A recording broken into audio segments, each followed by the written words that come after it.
చిన్న కొండ ఉంటుంది, ఆ కొండ మీద అయ్యప్ప టెంపుల్ ఉంటుంది. నా పేరు గురుస్వామి, గోపాల్ గురుస్వామి అంటారు. అయితే మీరు ఒకటి అంటున్నారు, మాట్లాడే 5 నిమిషాలు కాదు 2 నిమిషాలు అంటున్నారు కదా. ఎవరైనా మాట్లాడుతుంటే స్టేజ్ కాడికి వచ్చి, చిన్న కొండ ఉంటుంది, నా పేరు గురుస్వామి, గోపాల్ గురుస్వామి అంటారు. అయితే మీరు ఒకటి అంటున్నారు, మాట్లాడే 5 నిమిషాలు కాదు 2 నిమిషాలు అంటున్నారు కదా. ఎవరైనా మాట్లాడుతుంటే స్టేజ్ కాడికి వచ్చి 2 నిమిషాలు 5 నిమిషాలు మాట్లాడండి. లైన్లో పెడితే గురుస్వామి పిలవండి, ఇంకో గురుస్వామి వచ్చి ఒక 5 నిమిషాలు మాట్లాడండి, 2 నిమిషాలు మాట్లాడని చెప్పండి. అది బాగుంటుంది. ఈ సమావేశం పెట్టినందుకు ఒక గురుస్వామి ఆయనను తలుసుకుంటున్నామంటే, గురువు అంటే తల్లి తండ్రి ఇయ్యాడు. తల్లిదండ్రి దీవెన లేనిది కూడా నీకు ఎక్కడ గురు దర్శనం. మేమంతా చేనేత శాలువాలకు మారిపోయాము. మేమంతా గిఫ్ట్ ప్యాకులు అట్లా ప్లాస్టిక్ కవర్లో కాకుండా చాలా ప్రకృతి కాకుండా గో ఆధారిత వ్యవసాయం ద్వారా పండించిన క్యాన్సర్ కారకమైనటువంటి ప్లాస్టిక్ ప్లేట్లలో భోజనం కాకుండా మోదుగు ఇస్తారాకుల ప్లేట్లలో భోజనం పెట్టే స్థాయికి మేము ఎదిగాము. ఈ గడిచిన 20 సంవత్సరాలల్లో నా 20 సంవత్సరాల మాలధారణలో నేను చేనేత ఖాదీతో తయారు చేసినటువంటి అయ్యప్ప స్వామి వారి యొక్క వస్త్రంని ధరించాననేటటువంటి ఉన్నత స్థాయికి ఇక్కడ ఉన్నటువంటి గురు స్వాములంతా ఎదగాలని, దాంట్లో నేను నిరంతరం మీకు చేదోడు వాదోడుగా ఉంటానని మనసారా. స్వామి శరణం. నాకు నేమ్స్ తెలియదు. సో నేను వచ్చి 1 ఇయర్ అవుతుంది ఇక్కడికి. నా పేరు లోకేష్. నేను పద్మశ్రీ టౌన్షిప్లో మేనేజర్గా చేశాను. ఇక్కడికి మాల వేసుకునే 4th డే నేను ఇక్కడ ట్రాన్స్ఫర్ వచ్చాను. కరీంనగర్ నాది proper. Karimnagar to Hyderabad to Nalgonda బ్రాంచ్కి వచ్చాను. సో వచ్చిన రోజు నాకు కొంచెం ఎక్కడ వెళ్ళాలి, భిక్ష ఎక్కడ చేయాలనే ఒక చిన్న సందేశం ఉంటే, ఒక భక్తుడు ఏమన్నాడంటే, సార్ ఇక్కడ అయ్యప్ప టెంపుల్ ఉంది, అక్కడికి వెళ్ళండి అన్నారు. సార్ నేను కార్లో డ్రైవర్కి చెప్పాను ఇక్కడ ఆపండి అని చెప్తే టెంపుల్ అడ్రస్ తెలియలేదు. సో స్వాములందరూ వచ్చారు, అనుకోకుండా ఇక్కడికి వచ్చాను. అప్పుడే మన గురుస్వామి గారు నోముల శ్యామ్ సార్ భిక్ష ఉందంటే ఒక 5 నిమిషాలు అమ్మ టోకన్స్ ఇచ్చాము, అయిపోయినాకే వస్తాను. సరే సార్ అని చెప్పాము. స్వామిచరణం తర్వాత అశోక్ గురుస్వామి. సో ఇక్కడ అనుభవాలు ఏంటంటే, మాకు ఇక్కడ గుళ్ళ సమస్యలు ఇస్తే నాకు తెలియదు. నేను వచ్చి 1 ఇయర్ అవుతుంది. సరే నాతో ఉన్నంత వరకు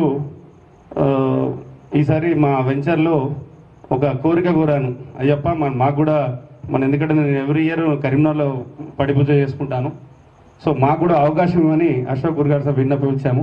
లేదంటే అవకాశం లేదన్నారు. లేదంటే ఇలా అయినా మాకు ఇవ్వండి, మన స్వాములకు మాకు కంపల్సరీ చేయాలి అనగానే అయ్యప్పకు నా పైన కరుణ ఉందా లేదని చాలా మటుకు అనుకున్నాను.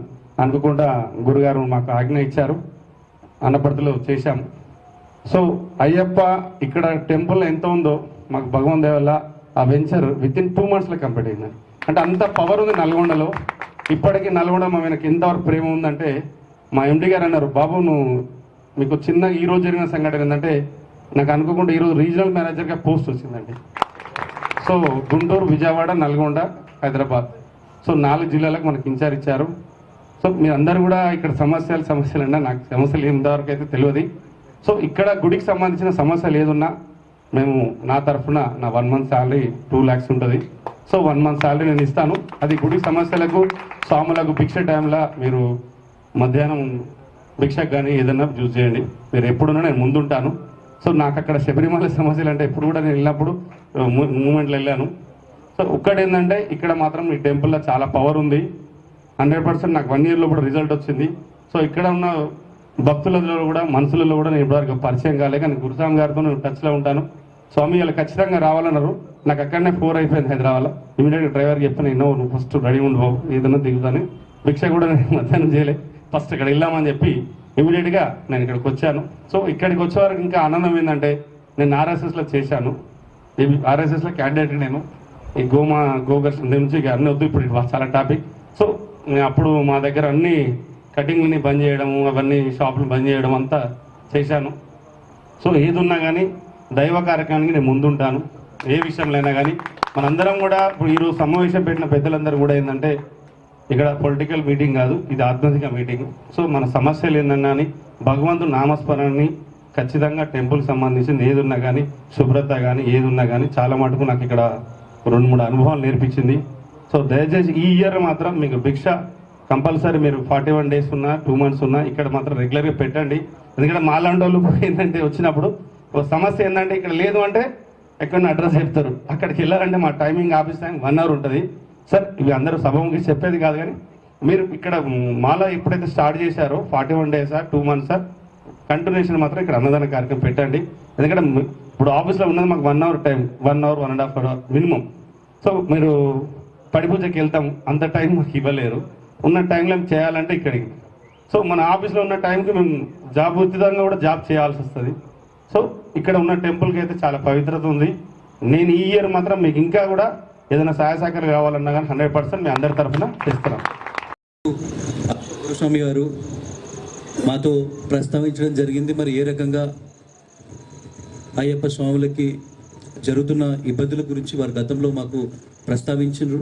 మరీ ముఖ్యంగా ఇక్కడ వసతి కొరకు, వసతి అన్నది ముఖ్యమైన అంశంగా అనిపిస్తూ ఉన్నది. మరి దాంతోపాటు మరి అక్కడ ఉన్న సౌకర్యాలు కానివ్వండి, మరి రైల్వే స్టేషన్ సంబంధించి ట్రైన్లలో సౌకర్య రిజర్వేషన్లు, మరి దానికి సంబంధించిన సౌలతులన్నీ ఏవైతే ఉంటాయో, మరి మా కేంద్ర ప్రభుత్వంలో ఏవైతే సమస్యలు భారతీయ జనతా పార్టీ, మా కేంద్ర ప్రభుత్వం ఏవైతే పరిష్కరించగలుగుతుందో దాన్ని ఖచ్చితంగా మా రాష్ట్ర మరియు కేంద్ర నాయకత్వ దృష్టికి తీసుకుపోదామని చెప్పి ఈ సందర్భం మీకు హామీ ఇస్తూ, మరి మీరందరూ కూడా ఉన్న సమస్యలన్నీ కూడా మీరు మరి మీ ఆధ్వర్యంలో ఎప్పుడు మీరు ఒక నివేదిక రూపంలో మాకు ఇచ్చినట్టయితే మీరు కోరిన తేదీన మా కేంద్ర నాయకత్వం, మా మినిస్టర్లు అందరి అపాయింట్మెంట్ కూడా మీకు ఇమ్మీడియట్గా నేను ఇప్పిస్తాను, వారి దృష్టికి తీసుకుపోతాను. మరి ఇది చాలా గొప్ప కార్యం. ఇది మీరందరూ కూడా ఇక్కడ ఉన్న గౌరవనీయులు పెద్దలందరూ కూడా మీరు ఎంతో మందికి ఇది మేలు జరిగే కార్యక్రమం. మనం చూస్తూ ఉంటాం, మీరు సోషల్ మీడియాలో కూడా చూడొచ్చు, ఏ ఊర్లోనైనా, ఏ బస్తీలోనైనా, ఏ జిల్లాలోనైనా ఎక్కడైనా అయ్యప్ప స్వాములకు ఇబ్బందులు జరిగితే మా భారతీయ జనతా పార్టీ కార్యకర్తలు తప్పక ఇమ్మీడియట్గా కూడా ఎక్కడైనా కూడా గతంలో రెస్పాండ్ అవుతారు. మరి మనకు తెలుసు ఎన్నోసార్లు కూడా మరి రాజకీయం పక్కకు పెట్టి కూడా మరి మనము మతపరంగా ఎంతోమంది మనకు తెలుసు మనకు ఏ రకంగా మరి స్వాములను ఇబ్బంది పెట్టే ప్రయత్నం ఎన్నోసార్లు చేసిండ్రు. మరి ప్రతిసారి కూడా మనము రాజకీయాలకు అతీతంగా కూడా మా భారతీయ జనతా పార్టీ కార్యకర్తలు, నాయకులు ఎందుకంటే మేమందరం కూడా మరి రాజకీయం ఒకవైపు అయితే, మరి భారతీయ జనతా పార్టీ సిద్ధాంతం గల పార్టీ, మరి ధర్మం కోసం, దేశం కోసం ప్రథమంగా ఆలోచించే పార్టీ మాది. కాబట్టి మేమందరం కూడా మీ వెన్నంటూ ఉంటాము.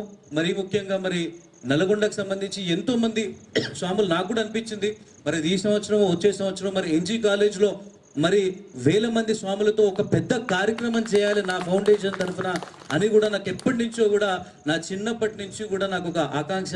మరి నేను డాక్టర్ కాబట్టి మరి మా తమ్ముడు వేసుకునేవాడు మాల, మరి నేను డాక్టర్ అయ్యేసరికి నన్ను అటు ఇటు ట్రావెల్ చేసి చదువుకునేసరికి నేను ఎప్పుడు కూడా మాల వేసుకునే అవకాశం నాకు ఎప్పుడు రాలేదు. మరి భవిష్యత్తులో కూడా ఖచ్చితంగా ప్రయత్నం చేస్తే మరి నేను కూడా మాల వేసుకునేటట్టుగా, మరి మీకు ఎటువంటి సమస్య ఉన్నా ఏమున్నా కూడా మరొకసారి నేను మీకు హామీ ఇస్తా ఉన్నాను. మరి భారతీయ జనతా పార్టీ నాయకత్వంతో, కేంద్ర ప్రభుత్వంతో అయ్యే ప్రతి ఒక్క పని కూడా ఖచ్చితంగా మరి మన నల్గొండ స్వాములే కాదు, మరి తెలంగాణ వ్యాప్తంగా కూడా ఉన్న స్వాములందరికీ కూడా, మరి తెలంగాణ ప్రజానికం మొత్తం కూడా, మరి నాకు తెలుసు గతంలో నేను కూడా ఒకసారి పోయినా, నేను అక్కడ ఎటువంటి ఇబ్బందులు ఉంటాయి, మరి ఆ కేరళ ప్రభుత్వం కూడా గతంలో ఎన్నోసార్లు మరి ఎంతో మంది విజ్ఞప్తి చేసినప్పటికీ కూడా వారు ఎటువంటి మార్పు లేదు వారి ఆలోచనల స్వాముల పట్ల. బట్ మనం కేంద్ర ప్రభుత్వం నుంచి ఒత్తిడి తీసుకొచ్చే ప్రయత్నం చేస్తే మరి మార్పు ఉంటుందని నేను కూడా అనిపిస్తూ ఉన్నది. మరి మరొకసారి నన్ను ఇక్కడ ఆహ్వానించిన అశోక్ గురుస్వామి గారికి, మరి ఇక్కడ ఉన్న వేదిక మీద ఉన్న పెద్దలకి, ఇక్కడ వచ్చిన అందరికీ కూడా నా హృదయపూర్వక ధన్యవాదాలు తెలియజేస్తూ నేను ముగిస్తా ఉన్నాను. కొద్దిగా ఆ లోపాన్ని ఎక్కడ ఉన్నదో చూడటానికి మనం ప్రయత్నించాలి. మన రవి గురుస్వామి కానీ, పెండేటి సోమనారాయణ గారికి, దేశపాండే గారు కూడా, వారికి కూడా మేము ఒకసారి మొన్న చెప్పాము. దేశపాండే గారు కూడా మాకు నగరికల్ గుడికి ప్రతిష్టా కార్యక్రమాల్లో వారే పాల్గొన్నారు. వారికి కూడా విన్నవించినాం, సార్ ఇట్లా ఉంటున్నది అయ్యగారు మాదిరిగా మన గురుస్వామి గారు అని చెప్పినాము. వారు కూడా ఈ మధ్యకాలంలో తీసుకుంటాము. దాని మీద మేము అక్కడి ప్రభుత్వాన్ని మేము తెలుసుకుంటామని చెప్పేసి అని అన్నారు. కాబట్టి అయ్యప్పలు అందరికి కూడా అక్కడ సమస్యలు ఏ ఉన్నా కూడా మనం తప్పదు, ఆ సమస్యలను భరిస్తూనే ఉండాలి. మన భక్తిని మనము ఆ సమస్యలు ఉన్నాయని చెప్పి మనము భక్తిని వదిలిపెట్టకుండా అయ్యప్పలు అందరికీ కూడా ఎంకరేజ్ చేసుకొని మన భక్తులను మన గుళ్ళను అందరినీ కూడా డెవలప్ చేసుకోవాలి. మేము నగరికల్లో మా అయ్యప్ప గుడి ప్రతిష్ట అయ్యి 1 సంవత్సరం జరిగింది. మొన్న మొదటి వార్షికోత్సవం సందర్భంగా కూడా మన ప్రదీప్ గురుస్వామి గారిని ఆహ్వానించినాం. వారు వచ్చి మా గుడికి మొదటి వార్షికోత్సవాన్ని చాలా ఘనంగా జరిపినారు. అలాగే మొదటి ప్రతిష్టా కార్యక్రమంలో దేశపాండే గారిని పిలిపించాము. వారు కూడా ఆ ప్రతిష్టా కార్యక్రమాల్లో పాల్గొని మా గుడిని బాగా ఇచ్చేశారు. కాబట్టి అయ్యప్ప భక్తులందరూ కూడా సమస్యలు ఉన్నాయని చెప్పకుండా మన సమస్యలను మనం పరిష్కరించుకోవాలి అనేది ఒక భాగము. సమస్యలు ఉన్నాయని మనం ఎక్కువ అనుకుంటే కూడా మళ్ళీ కన్యస్వాములకు వాళ్ళందరూ కూడా బాధపడతారు. కావున మనం అందరం కూడా అలా చేయకుండా దాని పరిష్కార మార్గం గురించి రవి గురుగారి స్వామికి అందరికీ కూడా ఈ కార్యక్రమం ద్వారా ప్రభుత్వానికి తెలియజేయాలని చెప్పిస్తూ ఈ అవకాశం ఇచ్చిన అందరికీ కూడా ధన్యవాదాలు చేస్తాను. ఆయన మా గురుస్వామి అశోక్ గురుస్వామి గారికి ఈ కార్యక్రమం అనుకొని 3 రోజులు కూడా కాలేదు. జేఏసీ అనేది ఒక చిన్న కార్యక్రమం అనుకోకుండా పెట్టిన ఈ కార్యక్రమానికి ఇంతమంది విచ్చేసిన మీ అందరికి కూడా ఒకసారి ధన్యవాదాలు తెలియజేస్తున్నాము. నల్గొండ జిల్లా పోరాటాల కిల్లా. ఎక్కడైనా ఒక ఉద్యమం జరుగుతుందంటే నల్గొండ వాళ్ళు ఎవరైనా ఒక్కరని ఉంటారు అందరూ. తెలంగాణ ఉద్యమం తీసుకోండి, అంతకుముందు జరిగిన 62లో జరిగిన ఆ ఉద్యమం తీసుకోండి, మొన్న జరిగిన తెలంగాణ ఉద్యమం తీసుకోండి. దేంట్లో అయినా తెలంగాణలో మన నల్గొండ నుంచి ఎవరైనా ఒక్కరైనా ప్రాతినిధ్యం వహిస్తుంటారు. అటువంటి తెలంగాణలో ఉన్న మొట్టమొదటి గర్భాలయం కలిగిన అయ్యప్ప దేవాలయం ఉందంటే మన రామగిరి అయ్యప్ప దేవాలయం.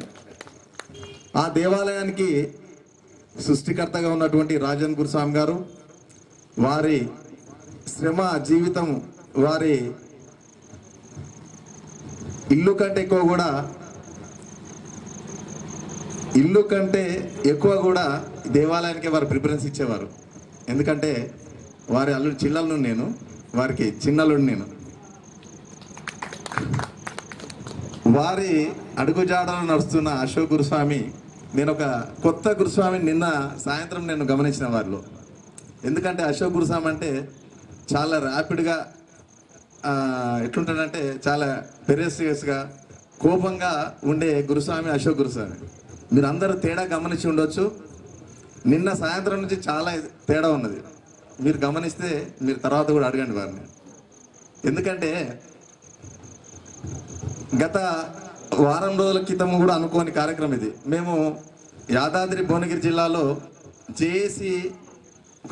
జేఏసీ నిర్వహణ చేసుకొని ఆ జేఏసీలో హిందూ దేవాలయ పరిరక్షణ, ధర్మ జాగరణ, అదేవిధంగా ధూప దీప నైవేద్యాలు లేని దేవాలయాలు ఉన్నాయి మన తెలంగాణ రాష్ట్రంలో ఉంటే వాటి నిర్వహణ, గోగ్రాసం కొరకు, గోసేవ కొరకు చేస్తున్న కార్యక్రమాలు అన్ని రకాల సంస్థలు ఉన్నాయి. దీంట్లో 146 రకాల సంస్థలు ఉన్నాయి.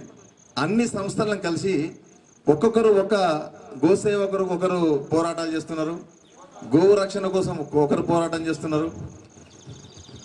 కొన్ని ఉద్యమ సంస్థల మాదిరిగా కొంతమంది దేవాలయాల మీద కొన్ని జరుగుతున్న అకృత్యాలు ఉన్నాయి. మన అయ్యప్ప స్వాముల పైన జరుగుతున్న కొన్నిటి మీద కొన్ని సంస్థలు పోరాటం చేస్తున్నాయి. అట్లా చేసినప్పుడు ఏమైందంటే ఒక్కొక్కరు ఒక్కొక్క సమస్యను తీసుకొని ఆ సమస్య పోరాటం కొరకు సాల్వ్ చేయడం కొరకే పోరాటం చేస్తున్నారు. అప్పుడు ఏమవుతుందంటే దాంట్లో ఉద్యమ స్ఫూర్తి అనేది తగ్గుతున్నది. ఆ ఉద్యమ స్ఫూర్తి రగించాలంటే అందరూ అన్ని రకాల సంస్థలు కలిసి ఒక జేఏసీగా ఏర్పాటు చేయాలని, ఒక జేఏసీగా ఏర్పడి అందరం కూడా అన్ని రకాల సమస్యలను ఒక జేఏసీలోకి రావాలని ఒక సంస్థ నిర్వహించుకొని ఇందులో నీ సంస్థ నా సంస్థ అనేది ఏం లేదండి. ఇందులో శబరిమల అయ్యప్ప సేవా సమాజం శాసన ఉన్నది, అఖిల భారత దీక్ష ప్రచార సమితి ఉన్నది, బాస్ ఉన్నది, భాగ్యనగర్ అయ్యప్ప సేవా సమాజం ఉన్నది. ఒక్కొక్క సంస్థ ఒక్కొక్క సేవా కార్యక్రమం నిర్వహిస్తున్నది. దీంట్లో భాగ్యనగర్ అయ్యప్ప సేవా సమాజం అనే ఒక సంస్థ మనకు అందరికి బయట తెలియదు. హైదరాబాద్లో వారు చేసే సేవా కార్యక్రమం ఎట్టుంటాయంటే, ప్రతి ఒక్క ఉస్మానియా హాస్పిటల్ తీసుకోండి, గాంధీ హాస్పిటల్ తీసుకోండి, ప్రతిరోజు అన్నదానం చేస్తారు వాళ్ళు అయ్యప్ప సేవ పేరు మీద. అక్కడ మన ఎక్కడ ఎవరు వచ్చినా కూడా ఏ మతస్థుడు ఏ కులస్థుడు అని లేదు, భేదభావం లేదు. అక్కడికి వచ్చిన పేషెంట్లకు అన్నదానం చేస్తారు వాళ్ళు. అక్కడ మీరు వాటర్ ఫిల్టర్ మీద చూడండి, భాగ్యనగర్ అయ్యప్ప సేవా సమాజం వారి సౌజన్యంతో నీటి సరఫరా అని ఉంటుంది ఉస్మానియా గాంధీ హాస్పిటల్లో. అక్కడ వచ్చే వాళ్ళందరూ చాలా బీదవాళ్ళే. ఆ విధంగా అయ్యప్ప సేవను వాళ్ళు దేవాలయాలతో పాటు హాస్పిటల్లో కూడా వాళ్ళు అందిస్తున్నారు. అదేవిధంగా వారు ప్రతి సంవత్సరం శబరిమల నీల్కల్లో ఒక 15 నుంచి 20 రోజుల వరకు వారు అన్నదానం నిర్వహిస్తుంటారు. మనం అంతా పాదయాత్ర చేసి దర్శనం చేసుకొని నీల్కల్కి వచ్చినప్పటికీ ఎంతో ఆకలితో ఉంటారు, వండుకోవాలంటే చాలా ఇబ్బందికరంగా ఉంటుంది. అటువంటి వారికి అక్కడ నీలకల్ శివాలయం టెంపుల్లో అన్నదానం చేస్తారు వాళ్ళు. షెడ్ ఎన్ని రకాలుగా అంటే మనం ఇంటి దగ్గర ఏ విధంగా దీక్షలో భోజనం వసతి కల్పిస్తున్నాం ఆ విధంగానే అక్కడ చేస్తారు. దానికి భాగ్యనగర్ అయ్యప్ప సేవా సమాజం సాస్ ఉన్నది, శబరిమల అయ్యప్ప సేవా సమాజం.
శబరిమల యాత్ర చేస్తున్నారు. మరి ఈ స్వాములందరికి వచ్చే స్వాములందరూ కూడా ఒకటేసారి అయ్యప్ప స్వామి పూనుకున్నానుకో, మరి కేరళ రాష్ట్రంలో క్రైస్తవుల శాతం ముస్లిం శాతం ఉన్న జనాభా ఉంటారా? ఉండరు. కావున దేనికి లక్ష్యము, వీళ్ళందరూ హిందువులు అయ్యప్ప స్వామి మాలేసుకొని శబరిమలకి కోట్లాది మంది అయ్యప్ప స్వామి భక్తులు వస్తారు. కావున వీళ్ళకి ఎప్పుడైనా అయ్యప్ప స్వామి పూనుకున్నానుకో మమ్మల్ని ఇక్కడి నుంచి తరిమేస్తారనే ఒక దురుద్దేశంతో దీనికి కారణం ఎవరంటే అయ్యప్ప స్వామి. కావున ఈ అయ్యప్ప స్వామిని అపవిత్రం చేస్తే ఇక్కడికి ఎవరు కూడా మాలలు వేసుకొని రారు అనే ఒక కుట్ర బుద్ధితోనే కేరళ ప్రభుత్వము అక్కడికి వెళ్ళే భక్తులకు ఎవరికి కూడా సౌకర్యాలు కలిగిస్తలేరు. ఇది నెంబర్ 1 మనం అందరం గుర్తుపెట్టుకోవాలి. లక్షలాది రూపాయలు కోట్లాది రూపాయలు హిందూ భక్తుల మొత్తం అక్కడ పోయి హుండీలలో వేస్తున్నాం. సుమారు నల్గొండ నుంచి కావచ్చు, మన ఉమ్మడి జిల్లా నుంచి కావచ్చు, ఒక స్వామి మాలేస్తే మినిమం 20 నుంచి 25 వేల రూపాయలు ఆయనకు వెళ్ళేటప్పుడు వచ్చేటప్పుడు పూర్తి ఖర్చులు అవుతాయి. భోజన ఖర్చులు, 41 రోజు దీక్ష ఖర్చులు అన్నీ కూడా. కానీ ఇన్ని ఖర్చులు పెట్టుకొని శబరిమల వెళ్తున్నాము. మనం ఆ రాష్ట్రంలో ఏం చేస్తున్నాం వెళ్ళినప్పుడు చూడండి.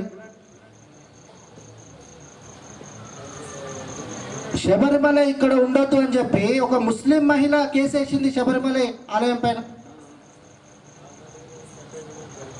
మనకందరూ పెద్ద గురుస్వాములు, మహిళలు ఎన్ని సంవత్సరాల నుంచి ఎన్ని సంవత్సరాల వరకు ఆలయ ప్రవేశం చేయాలి అయ్యప్ప స్వామి ఆలయానికి అని చెప్పి కొన్ని సాంప్రదాయాలు ఉన్నాయి. కానీ మన హిందూ మహిళలు ఎవరు కేసేయలే. ఒక ముస్లిం మహిళ, ఫాతిమా అనే ముస్లిం మహిళ శబరిమల ఆలయం గర్భగుడిలోకి మేము ఎందుకు వెళ్ళాలని చెప్పి కేరళ కోర్టులో పిటిషన్ వేసింది, హైకోర్టులో. ఇప్పుడు ఉన్నటువంటి ముఖ్యమంత్రి, అప్పుడు కూడా ముఖ్యమంత్రి, కమ్యూనిస్ట్ ముఖ్యమంత్రి. ఈ దేశానికి, ఈ ధర్మానికి, మన అయ్యప్ప స్వామికి వ్యతిరేక ప్రభుత్వం అది. అప్పుడు హైకోర్టు ఏం చెప్పింది? కేరళ హైకోర్టు, అరే నిజమే కావచ్చు కదా, పురుషులందరూ పోవచ్చు, స్త్రీలు ఎందుకు పోవద్దు అని చెప్పి అక్కడ ఉన్నటువంటి హైకోర్టు జడ్జితోని మహిళలు కూడా వెళ్ళొచ్చు అని చెప్పి హైకోర్టులో స్టేట్మెంట్ ఇప్పించాడు. చూడండి, అక్కడ ఉన్నటువంటి స్వామీజీలు, అక్కడ ఉన్నటువంటి సీనియర్ స్వామీజీలు కూడా కంటతడి పెట్టుకోరు. కేరళ రాష్ట్రంలో కోర్టు ఇలాంటి తీర్పు ఇచ్చిందని చెప్పి అక్కడ ఉన్న ఐపీఎస్, ఐఏఎస్, అలా ఆ దేవాలయ ఇన్ఛార్జ్ అందరూ కూడా కంటతడి పెట్టుకున్నారు. దొంగచాటుగా ఒక మగవాణి వేషం వేసుకొని ఆ ఫాతిమా అనే అమ్మాయి శబరిమల వచ్చేసింది. శబరిమల వచ్చేసి మనం మాట్లాడుకోవద్దు, అలాంటి వస్త్రాలు కూడా శబరిమల దేవుని పైన వేసేందుకు ప్రయత్నం చేస్తే అక్కడ ఉన్నటువంటి పోలీసులు అడ్డుకొని ఆమెను అరెస్ట్ చేసి కిందికి తీసుకొచ్చారు.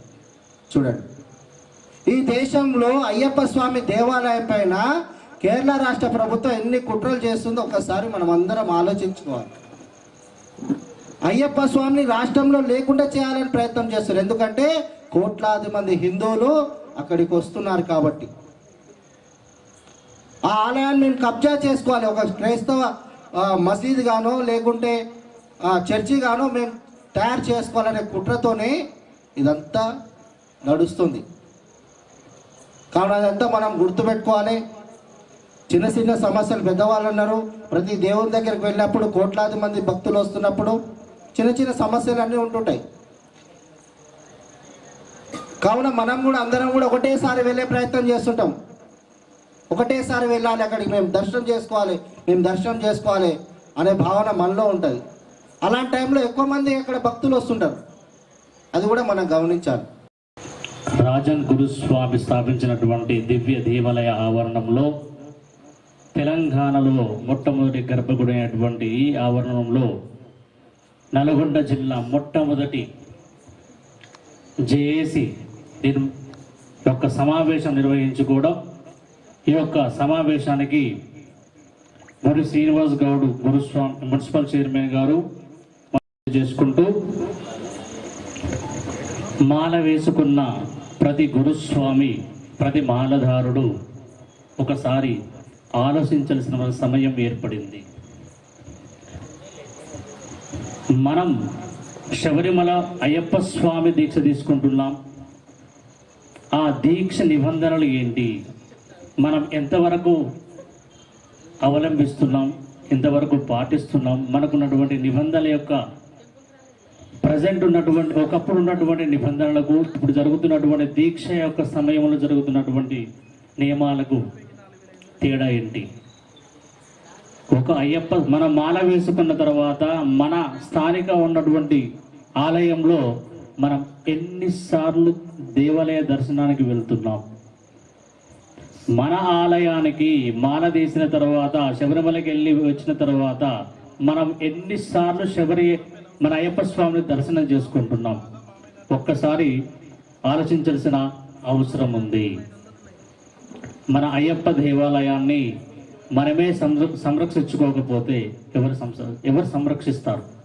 మన అయ్యప్ప దేవాలయానికి మనమే రాకపోతే ఎవరు వస్తారు?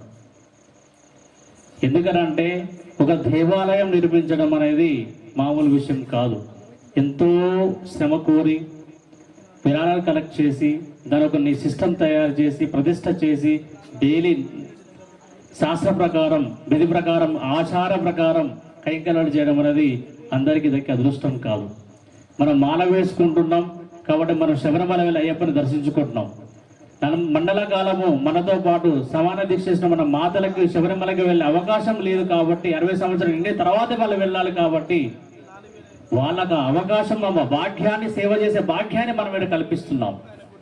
అటువంటి దేవాలయాలు ఈ రోజున రక్షించుకోవాల్సిన అవసరం ఉంది. ఎందుకంటే ఎన్నో దేవాలయాలు అసంసంతృప్తి నిర్మాణమై ఉండడం, కొన్ని దేవాలయం కైంకర్యాలు జరగకపోవడం. స్వయంగా నేనే ఒక 6 దేవాలయాన్ని అడాప్ట్ చేసుకుని ప్రజెంట్ ధూపదీప నైవేద్యం సర్వీస్ చేస్తున్నాను మన అయ్యప్ప దేవాలయాన్ని. ఆ పరిస్థితి ఉంది. కాబట్టి మన దేవాలయం మనం సంరక్షించుకుంటూనే మన అయ్యప్ప సంబంధించిన శబరిమల యాత్రలో జరుగుతున్నటువంటి ఆ ప్రాబ్లంకి ప్రతి ఒక్క గురుస్వామి, ఎందుకనంటే ఒక ముస్లిము ఒక రంజాన్ పండుగ నిర్ణయించేది ఒక ముస్లిం ఎక్కడో మక్కల ఒక మెసేజ్ కనుక డిజైన్ చేస్తే, ఒక మెసేజ్ ఫార్వర్డ్ చేస్తే ఇక్కడ వాళ్ళు పండుగ జరుపుకుంటారు. అదే క్రిస్టియన్స్ కూడా అలాగే. మరి మన గురుస్వాములు ఒక మెసేజ్ ఇస్తే మన అయ్యప్పలు ఎంతమంది పాటిస్తున్నారు ఒక్కసారి ఆలోచించండి. మన గురుస్వామికి మనం ఎంత ప్రియారిటీ ఇస్తున్నాం, మన నిబంధనలు ఏంటి, మన యొక్క సిస్టమ్ ఏంటి. మన సిస్టంలో మనం ఉన్నప్పుడు, మన సంరక్షణలో మనం ఉన్నప్పుడు, మన బౌండరీలో మనం ఉన్నప్పుడు 100% మనం అనుకున్న ఎయిమ్స్ అండ్ ఆబ్జెక్ట్స్ సాధించగలుగుతాం. మనమే అన్సర్కిల్లో ఉన్నప్పుడు మనం ఏం సాధించలేము. మనం సాధించాల్సిన అంశాలపై ఒక యూనిట్